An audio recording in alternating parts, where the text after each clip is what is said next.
one engine. Red Bull just changed the future of Formula One. And almost no one noticed. Because while everyone was watching the launch, the real story wasn't the car. It wasn't the livery. It wasn't even the engine. It was what Red Bull quietly confirmed and what they didn't show. Behind the speeches, behind the camera angles, was a message the entire paddock understood. This isn't just a new team. It's a new kind of threat. And if the rumors are even half true, the rest of the grid is already playing catch up. And that's before a single lap has been completed. Red Bull chose Detroit for a reason. Not just for the lights. Not for the cameras. But because this wasn't just a car launch. It was a statement. The location Central Station. Once abandoned. Now reborn. A symbol of transformation. Just like the team standing in front of it. This was no ordinary livery reveal. This was Red Bull announcing to the world that the engine in their car isn't Honda's. Isn't Renault's. Isn't borrowed. It's their own.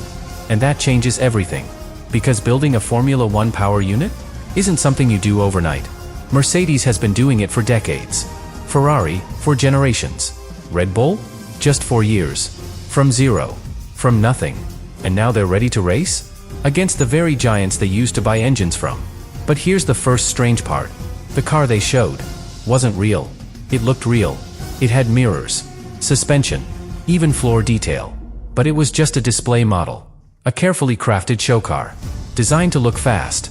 Not to be fast. The actual RB22, the one that matters, stayed behind closed doors. Untouched by cameras. Hidden even from Ford executives. And that silence said more than any press release. Because Red Bull didn't want to show the real car. Not yet. Not until Barcelona. Why? Because every element of the RB22 has been designed around a single priority. Power. This isn't about livery. It's not even about concept. It's about the engine. An engine built with one goal. To stretch the 2026 rulebook as far as it can go. And if what's been built inside Milton Keynes is even close to what's being whispered, then the RB22 won't just be fast. It'll be controversial. Let's talk about what Red Bull isn't showing. Because while the launch focused on colors and cameras, the real story is buried deep inside the engine bay. And what's starting to leak out has engineers across the paddock asking the same question. How did they do this legally? It all comes down to one number. 16:1. That's the maximum compression ratio allowed for 2026. No exceptions. No flexibility.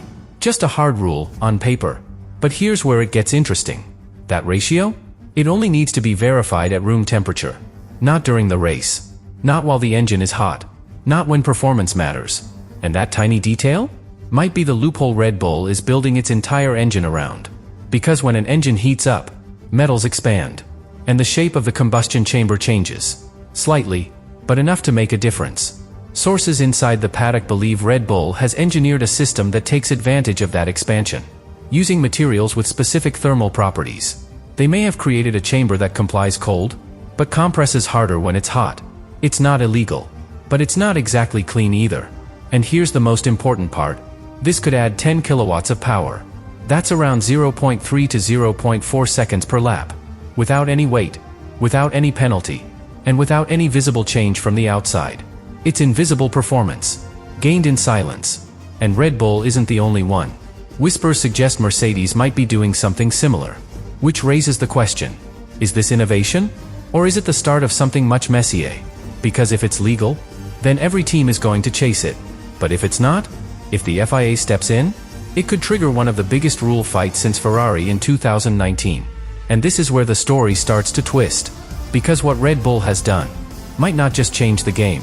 It might expose how fragile these new rules really are. Ferrari noticed it first. Then Audi. Then Honda. All three sent a formal letter to the FIA. Asking for one thing. Not penalties. Not bans. Just clarity. Explain how you plan to measure compression ratios, and tell us if temperature matters. Simple request. Clear intent. But the FIA's answer? Nothing. No statement. No clarification. No public commitment to change the testing procedure. And that silence is not just a delay. It's a choice. Because the moment the FIA confirms this loophole exists, they admit the rule is flawed. And if they try to fix it now, they risk something much bigger. They risk invalidating the engine that Ford and Red Bull have just spent 4 years and over £500 million developing. Think about what that means. Red Bull isn't just running a team. They've built a powertrain company from scratch. 600 people. Dedicated facilities. A full-scale partnership with one of America's biggest manufacturers. They're not just on the grid. They've staked their identity on this. And Ford? This is their return to Formula One after 2 decades away. They're not coming back to be embarrassed. They're here to win. So ask yourself, what happens if the FIA suddenly moves the goalposts?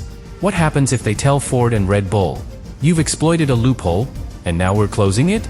That's not just a technical correction. That's a global headline. That's political damage. The FIA may not be ready to absorb, because 2026 isn't just another season. It's supposed to be the future. The electric hybrid reboot. The beginning of a new, clean era. The moment when new manufacturers like Ford and Audi step in and start shaping the sport. And if one of those newcomers is hit with a rule revision before the first race, the message is clear. We want you here, but only if you don't beat the old guard. That's why the rule hasn't changed. That's why the test stays cold. That's why the silence might be protection. Because in that silence, the FIA buys itself time. Time to watch. Time to decide. Time to shift blame if things go wrong.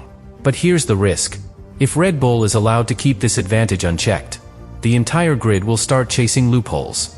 Not performance. Not reliability. Just interpretations. And that's when Formula One becomes something else entirely. Not a race, but a rulebook war. Everyone's talking about power, but almost no one is talking about precedent. Because what Red Bull and Mercedes may have done isn't just clever engineering. It's strategic risk. A move that's technically legal, but potentially destabilizing for the entire grid. And the reason it's working isn't because the rules allow it.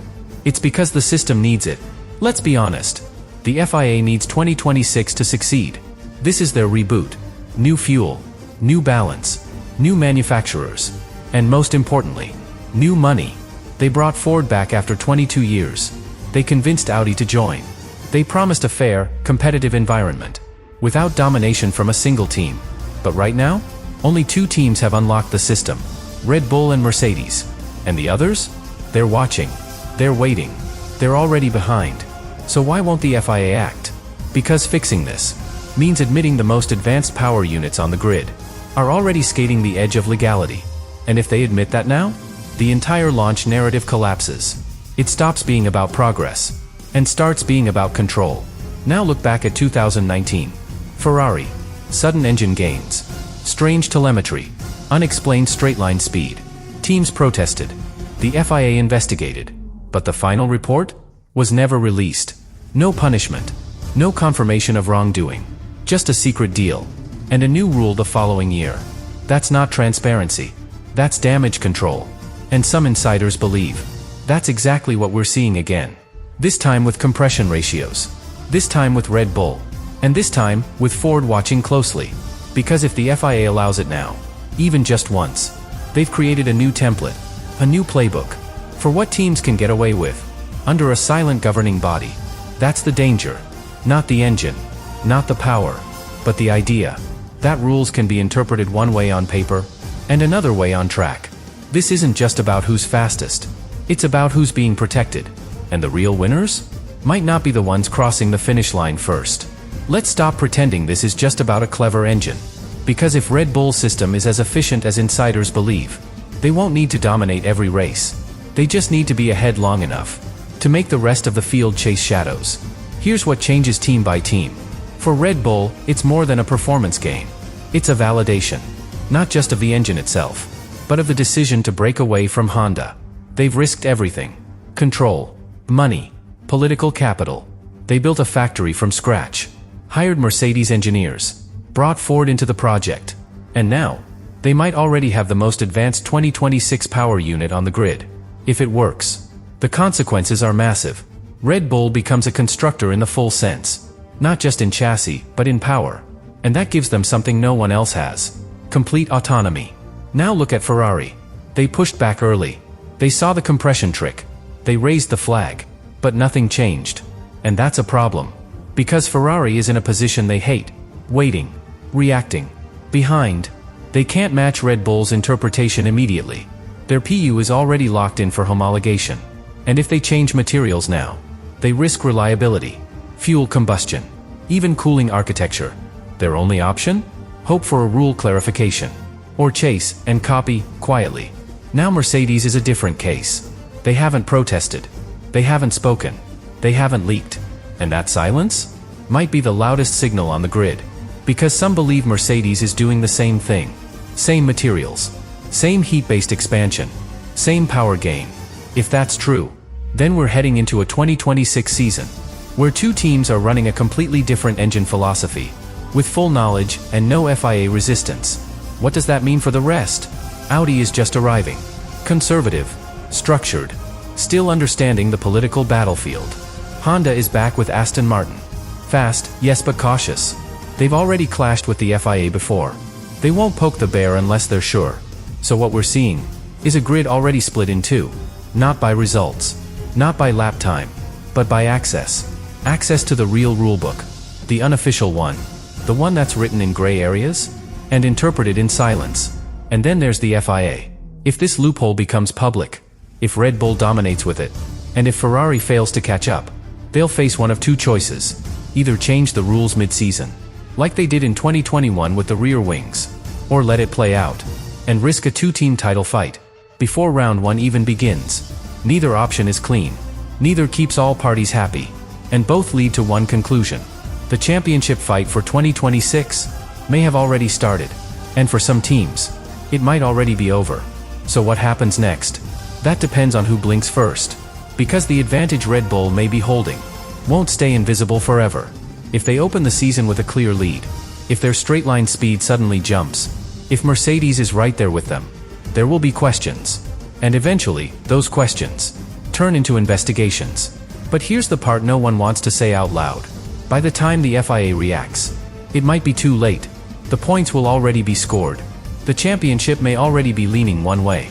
And once the advantage becomes public, every team will start chasing it. That's how loopholes become standards. First, they're hidden. Then they're copied. Then they define the season.